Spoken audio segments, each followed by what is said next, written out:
بسم الله الرحمن الرحيم. Assalamu alaikum wa rahmatullahi wa barakatuh. And it's a small gathering, but it's a very important subject. And in a small gathering, we get a chance to have more interaction with the gathering. So don't expect you're going to sit down quietly. You're going to have to talk. And we have to have an exchange of views. Let me begin by defining our topic. Modi, Hindu India, and Akhir Zaman, or the end time. This is our topic, and it is by no means an easy topic. It's a very challenging topic and a very interesting topic. And tonight I invite you to think. I hold the view that the relationship between Islam and Hinduism and Muslims and Hindus in India and around India is a subject which should be handled by other scholars and not by me. I am devoting my time far more to the relationship between Muslims and Christians. When we come to the subject of Hinduism and the end time, let me begin by warning that this is not a lecture in which we're going to be bashing Hinduism and bashing Hindus and saying what bad people they are. Not at all. That is not the way of our Prophet, Allah's blessing be upon him. And that is not our way. Indeed, there are Hindus, and some of them write to me. I get their emails. Sheikh, we believe in one God. That's right. There are Hindus who believe in one God because the Vedas speak of one God. And there are also Hindus who stand up with integrity, with character, to live lives of virtue and good ethics and morality. I grew up with such Hindus in Trinidad. But for the Hindu religion, we must make the same comment that we make about Judaism, about Buddhism, about Christianity, about Islam, that religion is based on truth. And truth in religion does not change every time Britain changes a prime minister. Truth is not relative. Truth is absolute. It does not change with every passing cloud. Truth is eternal. No Hindu will dispute that. Most of all, Mohandas Karamchand Gandhi, who was honored by his people to be given the title Mahatma, the great soul, Mahatma. And truth which does not change, which is eternal, is absolute truth. This is a philosophical term. Absolute truth. And this is what the Qur'an says. Let me begin my first reference from the Qur'an. بعد أعوذ بالله من الشيطان الرجيم وإنه لحق اليقين. And in this book there is absolute truth. No politician in the world today believes that. None. Every politician in the world today believes in something called nationalism and on the superiority of the state and of the Constitution as the highest law and so on. This is the nonsense that they have. No politician believes in absolute truth anymore. Absolute truth is forgotten in the world today. And people believe our race, our tribe, our nation, that's where our loyalty lies. Most of all, the Turkish people. And therefore, when age comes, Akhir Zaman, I say to my Hindu audience, wherever you are and you're listening to this lecture, when the Akhiru Zaman comes, it is absolute truth which will prevail. But now we come to the first problem, and that is the Qur'an speaks of history having a beginning and having an end. That history is linear. And the Christian believes that, and the Jew believes that. All those who came from Father Abraham, Nabi Ibrahim alayhi salam, we all believe that history had a beginning and history will have an end, and therefore we can understand something called the end time. But history is not linear. History is cyclic. It begins, it goes around, it comes to an end, and then it repeats itself. And it keeps on repeating itself endlessly, eternally. And so Hinduism does not have a conception of an end time. What they have is the end of a cycle, which will then make way for a new cycle to replace it. But for us, we now live in the end time. And at the end of this end time, of this age, the universe, the material universe, is going to be transformed into something which is, Allah says, غَيْرَ الْأَرْضِ وَالسَّمَاوَاتِ, something which is different from the present material universe that is coming. And our conception of the end time is that after that transformation of the universe, there will be something called resurrection. When all those who have died and have been buried or cremated or in the sea, wherever you are, you're going to be brought back to life. And then there is something called the Day of Judgment, when all of us are going to be judged. And the politician is going to have the biggest problem of all on Judgment Day. And then after that there is Jannah and Jahannam. This is our view, but the Hindu view is different. And it is not for me in this lecture to explain what is the Hindu view. So we are lecturing tonight on the basis of our view, not theirs, of the end time. And we say that the end time is one in which absolute truth will prevail. Any religion which has truth in it, regardless of how much truth there is, that truth will survive. And because that truth will survive, there will be those amongst the Hindus who can survive in the end time, on the condition that they hold on to whatever is left on truth in Hinduism. And these are the ones who are writing to me and saying to me, Sheikh, we believe that there is one God, and we are Hindus, and we stand up against oppression, because absolute truth has zero tolerance for oppression. Having said that, we now ask the question, who identifies oppression? Do you ask the oppressor, or do you ask the oppressed? Huh? My question is directed to the Foreign Minister of India, who is defending his country.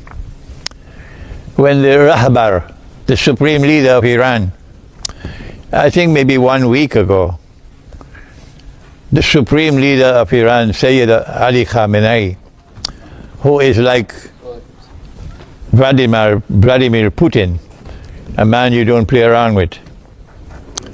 The two best leaders we have in the whole world today, one is Christian, Vladimir Putin, and one is Muslim, Ali Khamenei of Iran. I am not Shia. But when I recognize that someone is standing up for truth, I must mention it. And this is what Ali Khamenei said. He condemned all those who were oppressing their people. And he mentioned Israel at the top of the list. And because he mentioned India, it stung the foreign minister. And he, who belongs to the administration, the government, and therefore the oppressor, he was denying that there is oppression. But who defines oppression? Who recognizes oppression? Is it the oppressor or the oppressed? We say that there is oppression in India, in Hindu India, but we don't blame all Hindus for that, but we most certainly say of the government of India today, and it doesn't matter to us who are those who differ with us and who want to part with us. As one Hindu scholar in Trinidad decided, I parted from him. He didn't part from me, I parted from him. He might listen to this lecture. When he continued to support Modi, when I was saying Modi is an oppressor, a warmongering government. Ali Khamenei is correct. Because if you ask the Muslims of India, what do they say on the subject? Their cry is universal. 99% of the Muslims of India say the same thing, that we are oppressed. So the government of India can continue to sing whatever song they want to sing. It does not impress us. We ask them, not only do the Muslims of India now, under this present government, consider themselves to be oppressed, but more than that, most of all the Muslims of Kashmir. In 1947, when India and Pakistan were born, and fighting broke out in Kashmir, and this is not the occasion for us to go into the history of that fighting,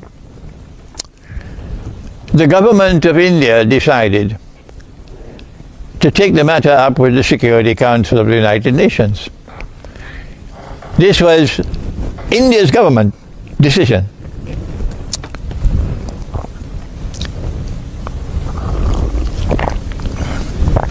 The Security Council of the United Nations deliberated on the subject of Kashmir and then decided that the people of Kashmir should decide their future. The people of Kashmir should decide their future, not the ruler of Kashmir, the people of Kashmir. And the method through which the people of Kashmir would decide on their future was called a plebiscite, like an election. If in 1948 that plebiscite was held, and if about 70% of Muslims in Kashmir decided to vote against India, I ask Hindu India today, from Ilford, and there are many who will be listening to this lecture in India, I ask them, if it was 70% in 1948, what would it be today? Would it be less, or would it be more? The answer is, you probably get 100% voting today not to be a part of India. That is the evidence staring you in your face, and no amount of juggling with truth can convince otherwise, that the people of Kashmir perceive themselves to be oppressed. What explains this oppression? Which brings us to the meat of the lecture today. The days, as I perceive it, and I'm speaking these words in particular for Russia to pay attention to me. That I see a similarity, an amazing parallel between Hinduism and Judaism. In the same way that there are Jews who are hostile to the state of Israel and who are supporting the oppressed Palestinians. I knew them. I was living in New York. And when we go to demonstrate in New York in front of the United Nations, and these Jews will see me with my gown and they'll all come and stand around me. All come and stand around me. They were in Brooklyn. So too there are Hindus who are a people of character and integrity and who denounce oppression, particularly in Palestine. But can we deny that the Jewish religion has been hijacked today? Can we deny the fact that the overwhelming majority of Jews in the world today have been supporting Israel and supporting Israeli oppression? Around the world today, mankind is beginning to realize and wake up that Israel is an oppressor state. And what Israel is doing to the Palestinians qualifies as oppression. And because we now have something called the media, the internet, which can no longer be controlled by people who own the newspapers and own the television stations and so on, it is now possible for news to travel far and wide without being censored. So while it was possible in the past to cover up Israel's crimes, it was not possible this time.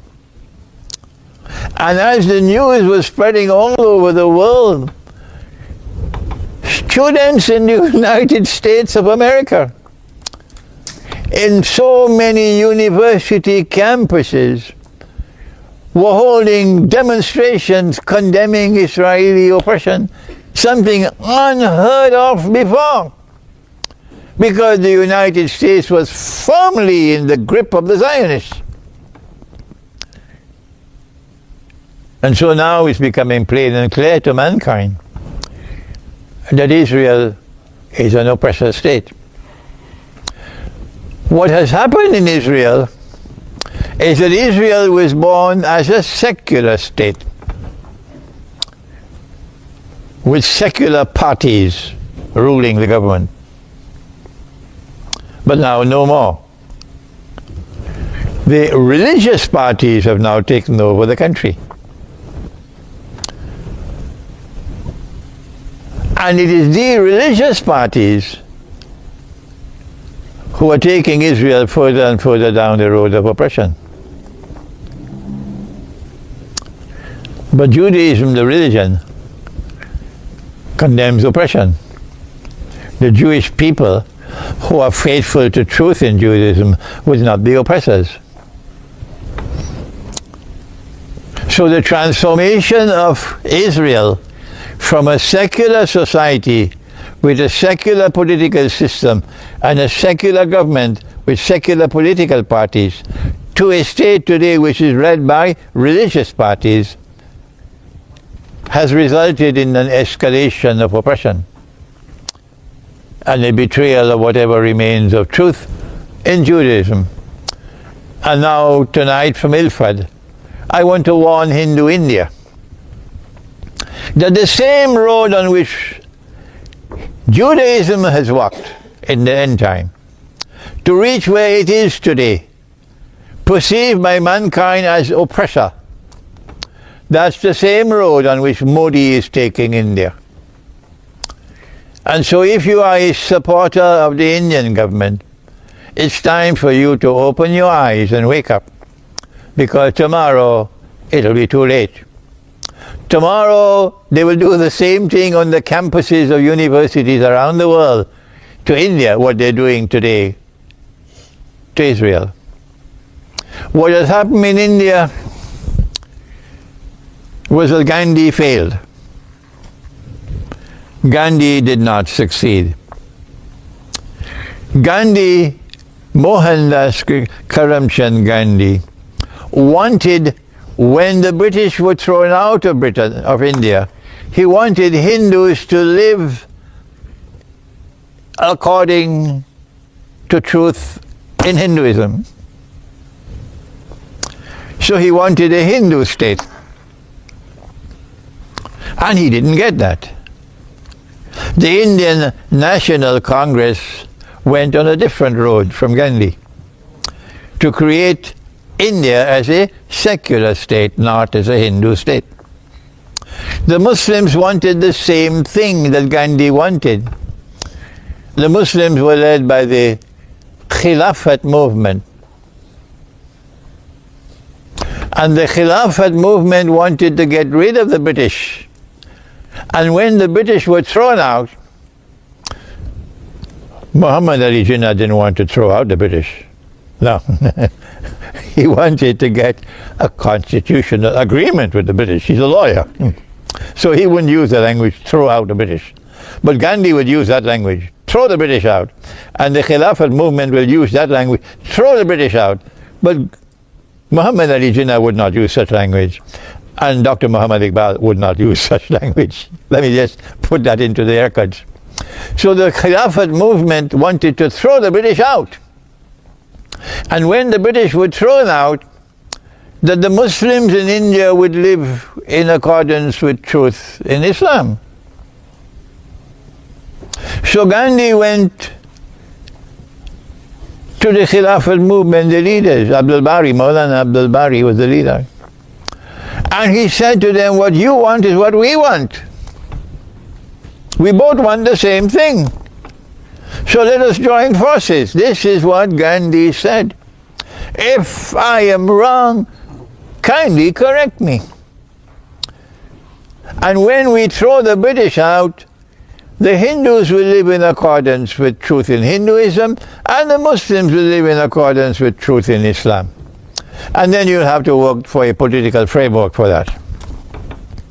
And the Khilafat movement responded and said, yes, we want an alliance with you. And Gandhi said, my condition is only one condition, you must stop killing the cow. And the Khilafat movement said, deal, we stop killing the cow. We respect your belief. You have reverence for the cow, and some of you even worship the cow, so we stop killing the cow. And so the alliance was born. But that alliance posed the gravest threat that Britain as an imperial power ever experienced in the 300 years that Britain remained an imperial power. The gravest threat of all that Britain ever experienced was the alliance of Hindus and Muslims led by Gandhi and the Khilafat movement. And they went to work to sabotage it. And Mustafa Kemal played a role in sabotaging it, but that's not our subject today. In the end, what emerged was a secular state. That India was born as a secular state, and the Indian National Congress was a secular party. And Pakistan was born as a secular state, although there are those with pagri and dari who would say otherwise. But Pakistan was most certainly born as a secular state. And the constitution of Pakistan and everything pertaining to the politics of Pakistan was secular. And what has happened to India is the same thing that happened to Israel. That while you had the long years of Jawaharlal Nehru leading India, I don't think he was Hindu. No, I can't find any Hinduism in Jawaharlal Nehru, either in his political life or in his personal life. Not the Hindus with whom I grew up in Trinidad. Men of character and integrity. I didn't see that in Jawaharlal Nehru. Anyhow, India had a secular government for all these years until the same thing happened to India as happened to Israel. that religious parties, some of whom were implicated in the assassination of Mohandas Gandhi, they didn't like what he was doing in his prayer sessions.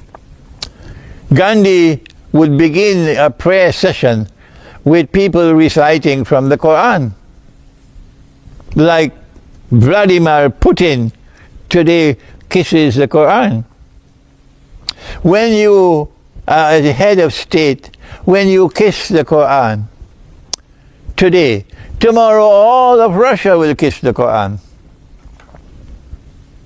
And therefore you are showing respect for the Qur'an, even if you don't believe in it as yet. You are respecting the book. And they didn't want that. But Gandhi wanted that. Gandhi would begin his prayer sessions with people reciting from all the scriptures, including the Qur'an. One of the reasons why he was assassinated was because there is that part of the Hindu world which was not prepared to show respect for the Qur'an, as there is that part of the Jewish world today which has become the greatest enemies of all of Muslims. So then what is the end time going to be looking like? So long as these Hindus continue to control power in India. I'm hoping that this lecture will provoke you to think and that you'll offer your comments. Because when you offer your comments, there are going to be people all around the world who are going to be hearing you eventually. The prognosis which I have to offer is that while India's foreign policy today shows many things in it with merit, for example, the monetary system that controls the world of money, in which the International Monetary Fund is at the heart, and the US dollar is His Majesty the King, is an oppressor, oppressing mankind. And when China led the way, supported by Russia, to resist this monetary oppression and to create something called BRICS as an alternative to the monetary system, India joined. India joined them, and so too did South Africa, and so too did Brazil. India did the right thing in supporting BRICS. Today BRICS has, I believe, 130 countries? 149. 149 countries, either members of BRICS or knocking on the door to become members of BRICS. But at the same time that India is supporting a monetary system that is resisting Wall Street, India is also dancing with Wall Street. When those who control the monetary system decided the time had come for us to move away from paper money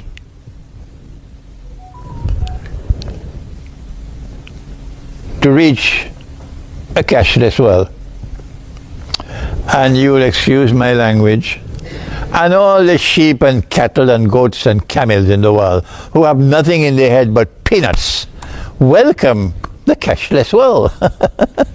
They welcome the cashless world, including, of course, all the politicians.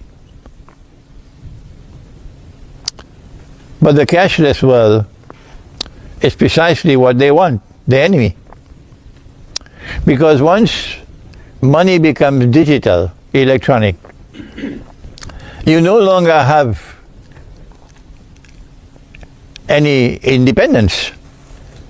You can't take your money home. You can't do what he did in Surah Al-Kahf.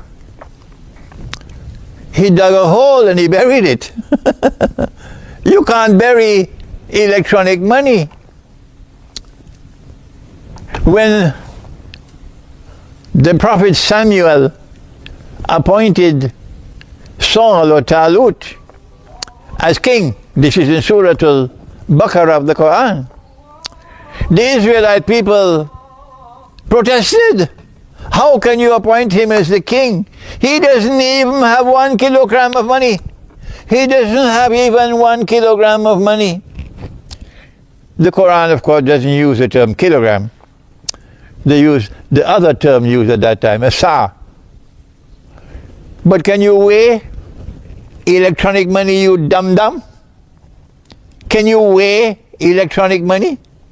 But money in the Qur'an has weight.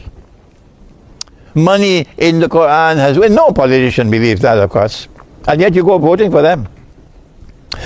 India danced to Wall Street and demonetized the Indian 500 rupee note and 1,000 rupee note. Was it 500 and 1,000?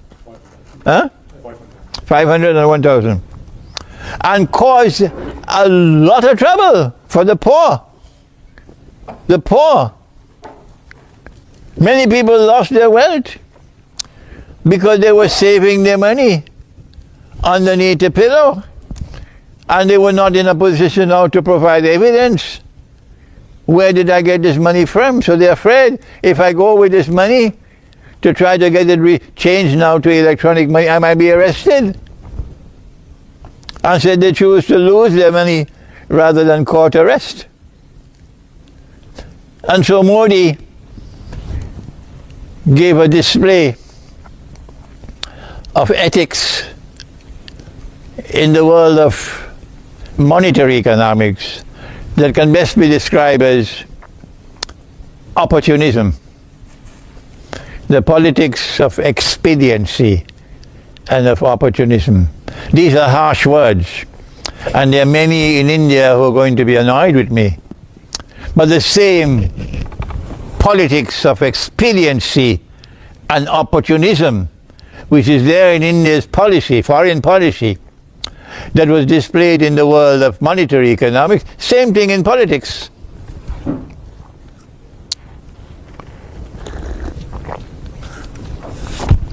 India has become a very close friend of Russia. And when the war began in Ukraine and the Western world was imposing sanctions on Russia, that Russia could not export their oil, that Europe will not buy Russian oil,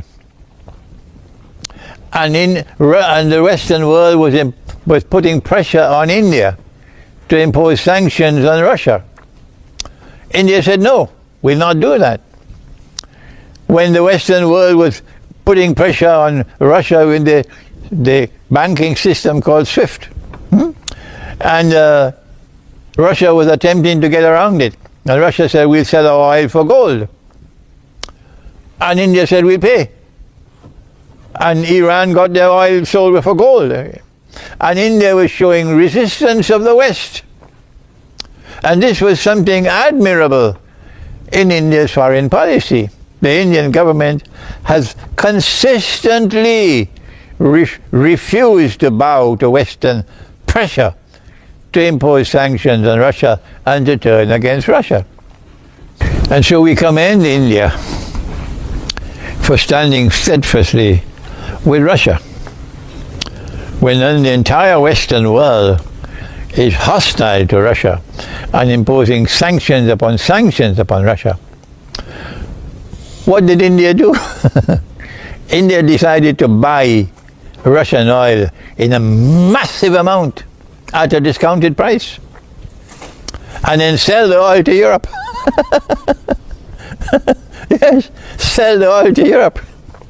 And so they got around the sanctions and they made a lot of money from it. Kudos to India for that. But there seems to be the same ambivalence, the same politics of expediency in India's relationship with Russia as there is in India's relationship with BRICS. That you're playing both sides. You're playing both sides.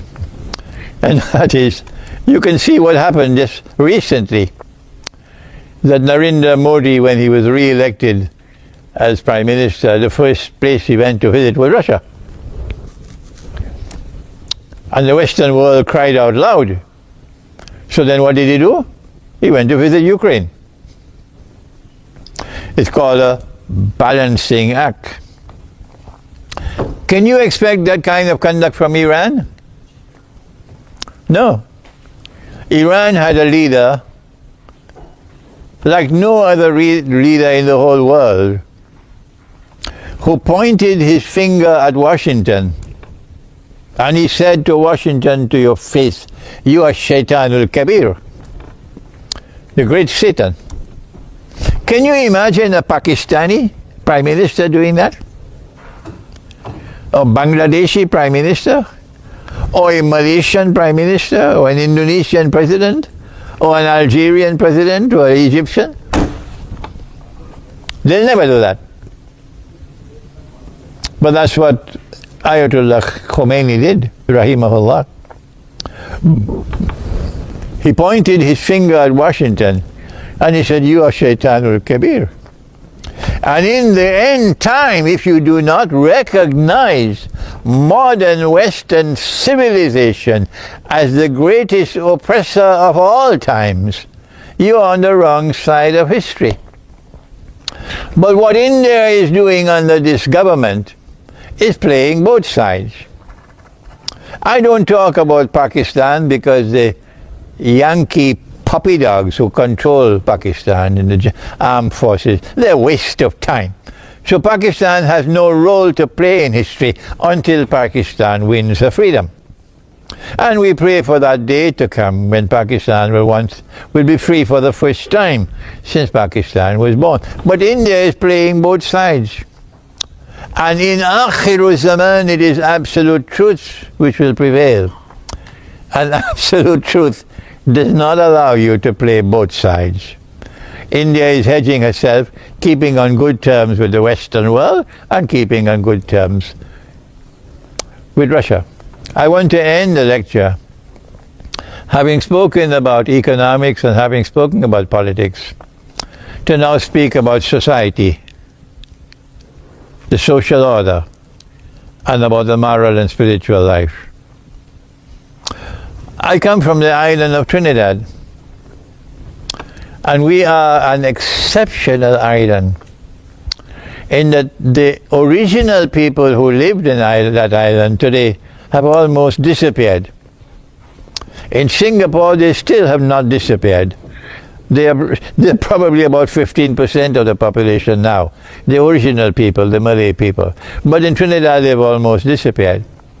And the African slaves who were brought by the British, and the Indian immigrant laborers who were brought by the British, and the Chinese who came as businessmen, and the Arabs, mostly Christian, who came as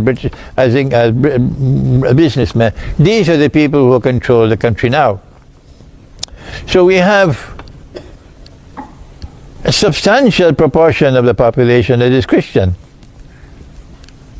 But they are Christianity of the Western world, not the Orthodox world. We have a significant number of Hindus, and we have a small minority of Muslims.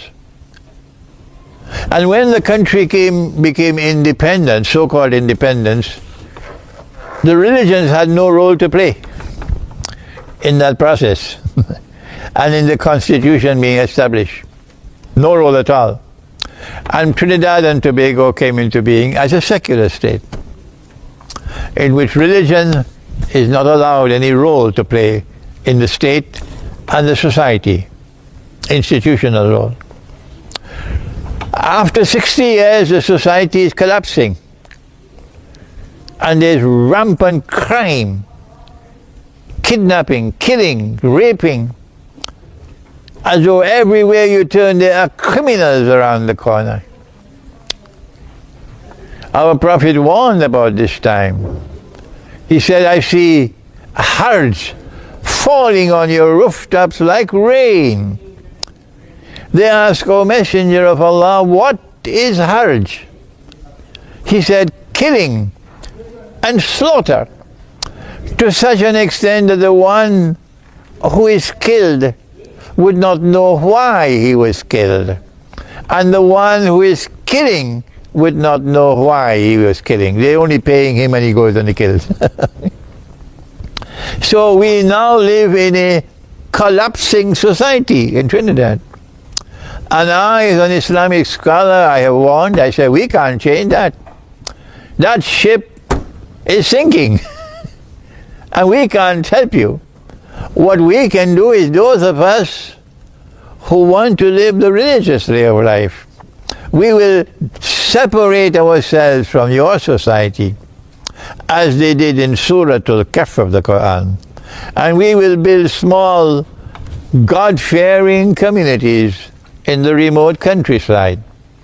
And in these small communities, we try to survive with our faith intact. And my warning for India is that you are going to suffer the same fate.